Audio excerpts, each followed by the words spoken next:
back to the Cheap Air Gunner channel. It's Cherokee Steve. Not really too many changes or things to report on.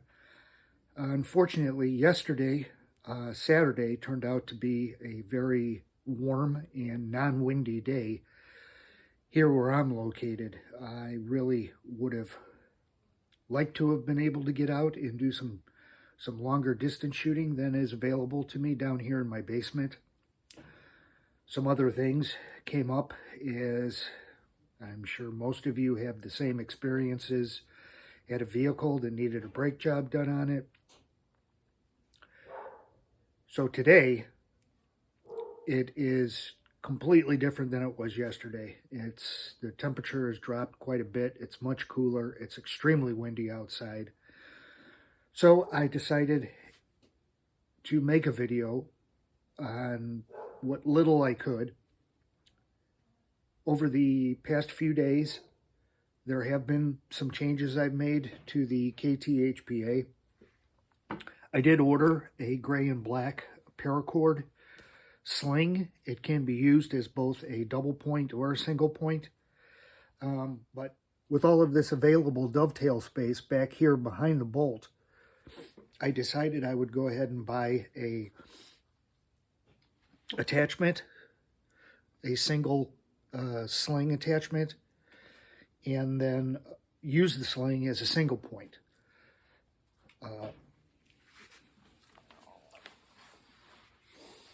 It hangs comfortably, stays up against my body, easily maneuverable, back up to a shooting position, and then back down to a carrying position.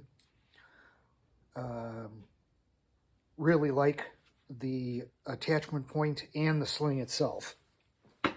It is made by Acid Tactical.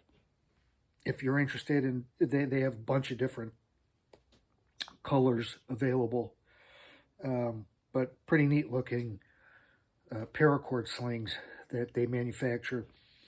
The other thing I did a little bit change to the look. I kind of went overboard, in my opinion, with the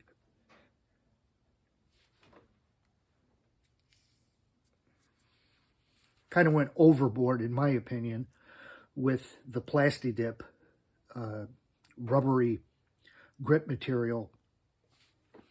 I changed the color of the hand grip area over here from gray to black. I did a more extensive coating on the back of the shoulder stock for a less slippery, more textured shoulder feel. Functionally, it really, it does what I wanted it to do. It does prevent slippage and performs very well as far as affording me with a much comfortable and secure contact point against my shoulder. I did go ahead and I did do the pattern with the shirt I did a video on with the gray Plasti Dip. I kind of wanted, after I really didn't like the black Plasti Dip on the grip area, look-wise, as much as I did the gray, I went ahead and did the texture pattern on there with the gray Plasti Dip. Kind of went, like I said, overboard with the Plasti Dip. Functionally, as far as the shoulder stock is concerned, it probably would be a much better alternative to, say, a stock, plastic, black, slippery shoulder stock. Looks-wise, it's at a point now where I certainly would characterize it as having gone overboard. I did very much like the look of the blue chrome paint with just the gray hand grip area. because of that, I have another shoulder stock on order, thinking that I will do that. I will redo that particular one just with the blue chrome paint on the entire thing in just the gray plasti dip on the grip area. Probably if, when I just doing some shooting in the basement or backyard, I will opt for the better looking version, which I think is the all blue with the gray grip area. As far as going out and hunting, this is definitely function over form. Gives the much grippier feel and texture to it where it is needed on my shoulder and in the trigger area for my grip hand.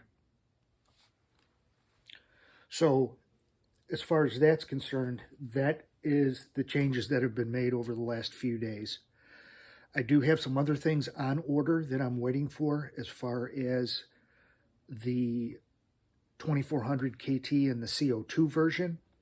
I do have a trigger shoe that I want to add to that particular gun, and I have another dot sight on order, seeing as how that only had the front blade on it to begin with from the custom shop.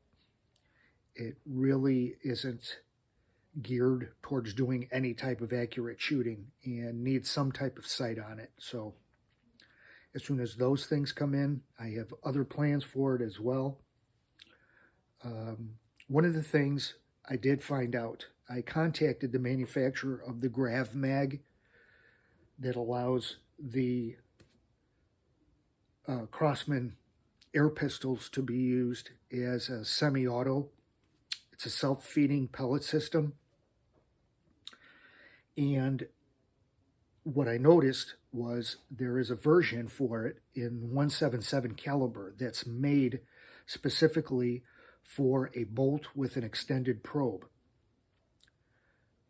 It is not available in a 22 caliber version, but I contacted the manufacturer to find out if there's something just not posted. There is one that is made, and it turns out that there isn't. There is not one made for a 22 caliber with an extended bolt probe. So as far as using it on this particular gun, it's a no-go. But as far as definitely wanting to check it out and have something available that's just a pullback of the bolt, fire, pull back the bolt, fire, pull back of the bolt, fire, pull back of the bolt, fire, repeat. It's something I can and do want to try on the CO2 version of this gun. So that is something I definitely have in the back of my head. It's not the cheapest add-on. It's not as inexpensive as I thought it would be, nor do I think it should be. There is somewhat of a conversion factor. The manufacturer is located in England, and as far as the converting what he's charging in pounds over to English, American currency, I should say, it turns out to be around a $40 plus between the cost of the Grav Mag itself and shipping. It turns out to be $45 add-on, but something I definitely want to try. So I will keep that in mind when funds become available. And hopefully you enjoyed this video. Thanks for checking it out, and I will see you on the next one. Stay safe and shoot safe.